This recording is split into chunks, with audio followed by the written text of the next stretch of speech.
அரசு செய்தி மற்றும் விளம்பரத்துறை சார்பில் கப்பலோட்டிய தமிழன் வ.உ. சிதம்பரனாரின் நினைவு நாள் இன்று அனுசரிக்கப்பட்டது.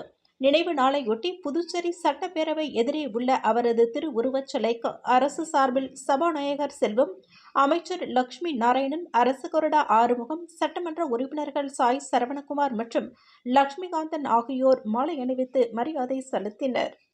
புதுச்சேரி உருளையன்பேட்டை தொகுதிக்கு உட்பட்ட பகுதிகளான புதுத்தெரு, காமராஜர் வீதி, சுப்பிரமணிய சிவா வீதி, அந்தோணியர் கோவில் வீதி, புறநகர் பிரதான சாலை, கென்னடி நகர் பிரதான சாலை, சாந்தி நகர், தெய்வ சிகாமணி வீதி, உருளையன்பேட்டை வார்டு நெல்லித்தோப்பு பகுதியான கண்ணார வீதி, தச்சர் வீதி போன்ற வீதிகளில் புதிதாக சிமெண்ட் சாலையாக அமைப்பது குறித்து பொதுப்பணித்துறை கட்டிடங்கள் மற்றும் சாலைகள் மத்திய பிரிவு செயற்பொறியாளர் சீனிவாசன் அவர்களை உருளையன்பேட்டை தொகுதி சட்டமன்ற உறுப்பினரும் நமது மக்கள் கழக தலைவருமான நேரு என்கின்ற குப்புசாமி சந்தித்து ஆலோசனை மேற்கொண்டார்.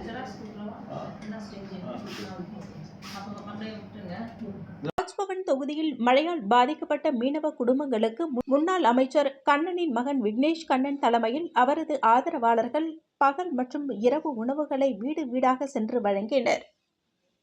புதுச்சேரி லாஸ்பேட்டை தொகுதிக்கு உட்பட்ட ஜீவானந்தபுரம் பகுதியில் கனமழையால் பாதிக்கப்பட்ட மக்களுக்கு தார்பாய் உள்ளிட்ட நிவாரண உதவிகளை முன்னாள் சபாநாயகர் வி.பி. சிவக்கொழுந்து வழங்கினார்.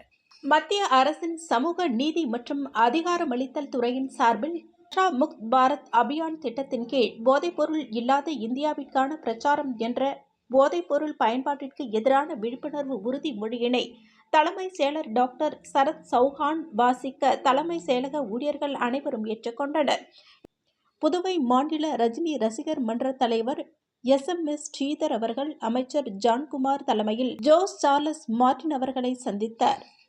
ராமாயணத்தை தவறாக சித்தரித்து நாடகம் அரங்கேற்றியதாக கூறி புதுச்சேரி மத்திய பல்கலைக்கழக நாடகத்துறை மாணவன் புஷ்பராஜ் என்பவரை 4 மாதங்களாக தற்காலிக நீக்கம் செய்துள்ள பல்கலைக்கழக நிர்வாகத்தை கண்டித்து ஆளுநர் மாளிகையினை முற்றுகையிடும் போராட்டத்தில் ஈடுபட்ட 50க்கும் மேற்பட்ட சமூக அமைப்பினரை காவல்துறையினர் கைது செய்தனர். முத்தியால்பேட்டை தொகுதியில் தெரு மின் விளக்குகளை சரி செய்ய வலியுறுத்தி இளநிலை பொறியாளரிடம் திமுக தலைமை பொதுக்குழு உறுப்பினர் பிரபாகரன் மனு. கடலூரில் சுனாமி குடியிருப்புகளுக்கு 21 ஆண்டு காலமாக பட்டா வழங்கப்படவில்லை என கோரி மீனவர்கள் சங்கம் சார்பில் வட்டாட்சியர் அலுவலகத்தை முற்றுகையிட்டு ஆர்ப்பாட்டத்தில் ஈடுபட்டனர்.